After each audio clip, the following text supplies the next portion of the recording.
I'm going to talk about how to back up vocals, how to play fills that mean something behind vocals, when to know when to play, when to lay out, when to hold them, and when to fold them. So if you want to get in this racket and hear about backing up singers, stay tuned.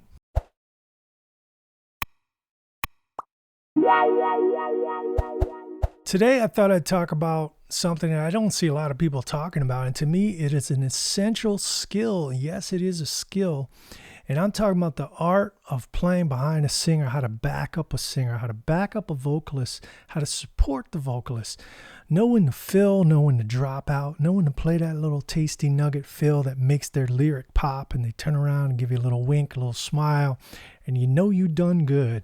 So if your aspiration is to be a side man or a side woman, you know, I feel like I'm kind of qualified to talk about this. It's been my bread and butter for years, and not really by choice, but I've ended up at this point now playing with a lot of the most famous, best vocalists in the world when I think about it. And also a lot of other people that weren't famous who were really equally gifted, talented vocalists. So I've learned a lot, and I'm going to drop some of this knowledge on you today. Anybody from Willie Nelson to Chubby Checker and all genres, I've dipped my toe in a little bit of all of it, learned something from all of them.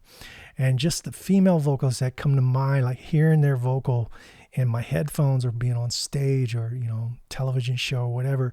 And that give me goosebumps just off the top of my head. Some of the ones I remember: Shelby Lynn, Winona Judd, Jewel, Bonnie Raitt, Ricky Lee Jones, Lisa Loeb, Leanne Rimes, Lauren Daigle. And some of the guys, of course, from rock to soul, you know, Daryl Hall, John Oates, Aaron Neville, Todd Rundgren, Sammy Hagar, Robin Zander.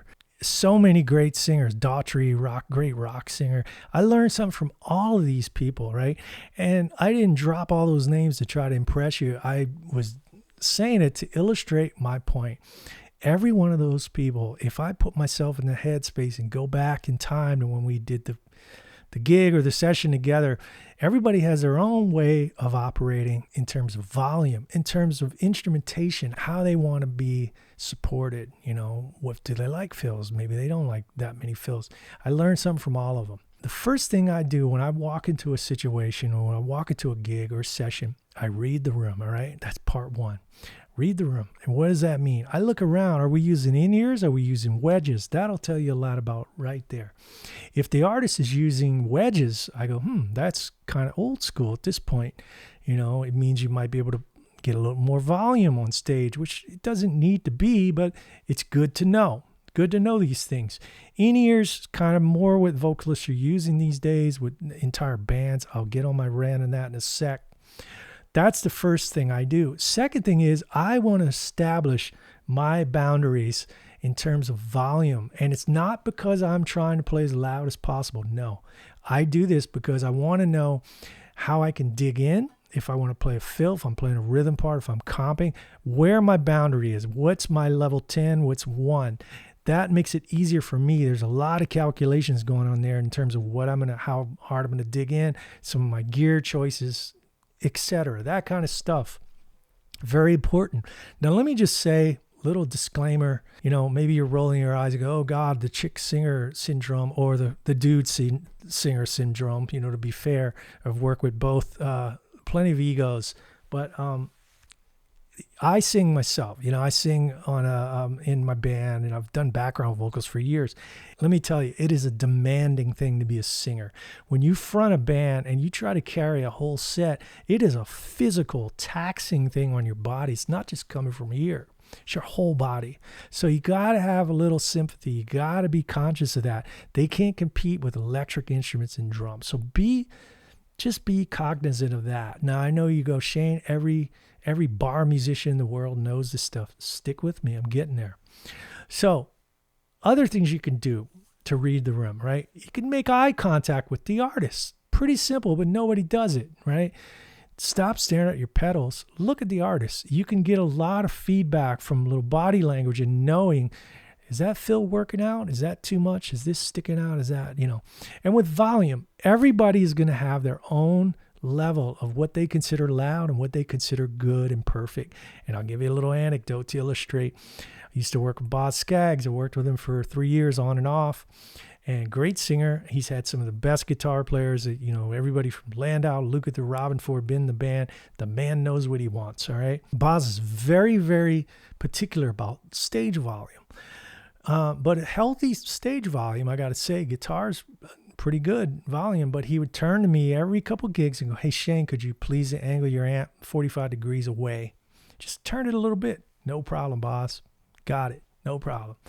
And to give you a little perspective, like one of the end of those tours, I remember flying straight to London to start working with this jazz singer, Madeleine Peru, great jazz singer, hired the best New York City jazz cats. And I'm in London rehearsing all of a sudden on a deluxe reverb, low wattage amplifier. And I barely cracked, not even the one. Finished the rehearsal, upright bass player comes over to me and goes, "Man, I can't believe she let you turn up that loud." So that's what I mean. And you have to be able to adjust. You can't say, "Well, I got to get my tone. The amp is not even cracking. I'm a power tubes." Nobody cares. Guess what? Nobody cares. If your name isn't on the marquee, nobody cares. You have to adjust. And nobody cares you played an arena last week and you're on this situation. So you adjust, all right? Now, backing up the singer with parts and knowing to play fills. You want to learn a lesson about that? Let me give you a little tip. Check out any of the Patsy Cline recordings from the classic Nashville era of the 50s and 60s with Owen Bradley producing and his kid brother, Harold Bradley, playing guitar. That's a masterclass. And I was fortunate enough when I was 22 to play with Harold. We played 2 guitars and we backed up Slim Whitman. Yes, I said Slim Whitman. Went on tour with him in England when I was 22 for 6 weeks. Harold taught me more stuff on that gig that I used throughout my whole career. Those guys knew how to back up singers. They knew the art of supporting, not just throwing any old lick right in the middle of a space. No, they knew how to melodically shape a fill to support a line, a vocal line. They knew when to lay out. They would divvy up parts, piano take first verse, guitar take second verse, fiddle come in on the chorus, and then we divvy up. They were masterpiece. Learn that stuff. I mean, Slim taught me so many things. He would turn around to me and see this long-haired guitar player, and he would point to me and go, "Hey, kid, it's so simple, it's hard, isn't it?" And I would go, "Yes, sir, it is, Slim." I learned so much on that gig that I took with me throughout my whole career. Use it all the time. So that's a little thing. You might want to check out some of those records. All right. Talking about volume, every artist is different. So Daryl Hall, for instance, is old school rock and roll, wedges. Sammy Hagar, wedges. Todd Rundgren, wedges.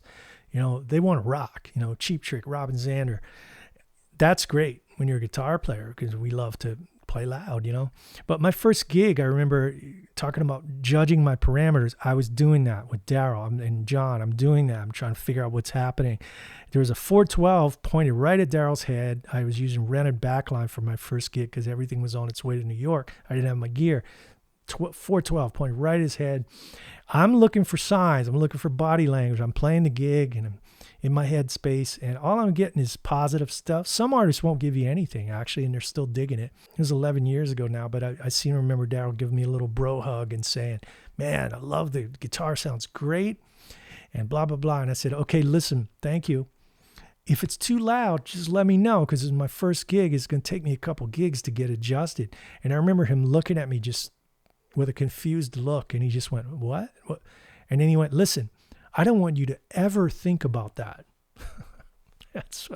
What a gift. And nobody says that but Daryl Hall and, a couple other guys, the rockers, So that's what they're used to. So you have to be able to adjust and be able to play in all those situations. Let's talk about the level 2 tier, getting into a little more of the cerebral part of it, all right? Those are the basics, the cerebral part. Now, we're not just dealing with singers at this level, we're dealing with artists, all right? Now, the artist is somebody that comes in and they're dealing in abstract terminology that we don't talk about, musicians speak. For instance, I'll give you an anecdote. Ricky Lee Jones. Love Ricky Lee Jones. I've done 2 records with Ricky Lee, and she's an example, somebody that comes in, brilliant musical ideas, and doesn't really know how to communicate in band speak, or she doesn't do that. She talks in abstract terminology. She's not going to go, okay, so this first verse is 4 bars of A minor 7, then we go to a B flat minor 7, then a D. No. I'm singing about a river, and when I go into the singing about the river, I want the music to flow, and it needs to go and flow. It's all these things. Now, you might roll your eyes and go, oh, geez, man, it's a nightmare. I love those kind of challenges, and I respect those kind of artists. So I love that kind of stuff. But in that particular situation, I remember writing a chord chart for the session, and so we're doing the take, and Ricky starts singing about a river or something, and one of the musicians just stopped in the middle of the take. Never do that. Got in the headphone mix box where everybody's on phones, and he goes, Shane, what is this? Where is this on this chart you wrote? What is this chord? I don't know what she's singing about. That's the wrong thing to do. It's totally disrespectful, and it just shows a lack of you wanting to get inside the artist's head. That's my next point. Try to get inside the artist's head. Do a mind meld. Know where they're coming from. This is what you do in this situation. Let me give you a little $100 tip for free. Go up to the artist. Hey, is it possible I could get a copy of your lyric sheet to put next to my chart? It would really help me out. Now, this isn't just a kiss-ass move. This is a legitimate thing. It's a musical technique I use all the time. It's saved my ass so many times, right, on a session or a gig. And I look at the lyric sheet and I go, okay, I see what she's talking about. Maybe we can't speed up and slow down, but what we could do is the bass could pedal here, or the bass could stay tonic and the chords move, and it creates this illusion of some kind of flow. Or maybe the drums can do something. Maybe there's a fill there. Maybe there's something. Right? The chord could change tonality. That kind of stuff you're not going to get by looking at a boring ass chord chart, right? Or Nashville number chart. You got to look at the lyrics, and you put yourself in their headspace.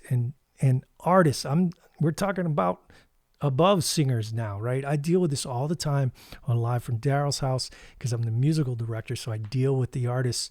And when I say deal, I don't mean that in a negative way. It's to make them feel comfortable, decipher, get everything flowing, make the best possible version of their song we can. That's what keeps you employed as a musician, and it keeps the phone ringing. So if you want to get into this racket and you want to play guitar behind singers, that's a couple of 2 cents moves for you. I mean, I don't know, that they work for me. I hope you found some of this informative. And if you like it, please give me a like, subscribe. I know, blah, blah, blah, but trust me, it makes a huge difference, and it makes it worthwhile for me to do this stuff. Simple thing, just click the subscribe, and I'll bring you some more of this content, All right, that's it. Let me know what you think in the comments. See you next time. Terrio out.